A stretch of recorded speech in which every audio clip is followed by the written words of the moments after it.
Кочани е една од општините каде швајцарската амбасада инвестирала најмногу. Соработката со швајцарците на Кочани досега им донела многу бенефит, а денес им донесе и гости од Швајцарија дојдени да видат како нивните пари се трошат, но и каде во иднина можат да инвестираат. That's my first time in Macedonia. Ова е моја прва посета на Македонија и многу сум почестена што се наоѓам тука, што имам шанса да го видам потенцијалот на земјата кој го гледам не само во природата, во убавините, туку и во луѓето. Целата оваа наша соработка и поддршка станува за луѓето, затоа што сакаме на нив да им постигнеме што може да им помогнеме колку што можеме повеќе. I will want to do something and achieve to do it. Thank you. Швајцарците на лице место видео докада е санацијата на колекторот која се прави со швајцарски пари, а е во функција на околу 58.000 жители од регионот.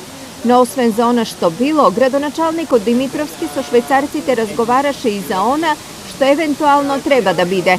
Очекуваме дека досегашната плодна соработка е мощна, добра, со сите оние проекти кои што ги заеднички завршивме и очекуваме дека таа соработка ќе продолжи и понатаму.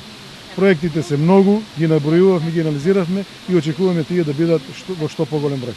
Во периодот што следи, Кочани се надева на швајцарска помош за заштита и промоција на Кочанскиот водопад на браната Градче, како еден од туристичките адути на Кочани и на регионот.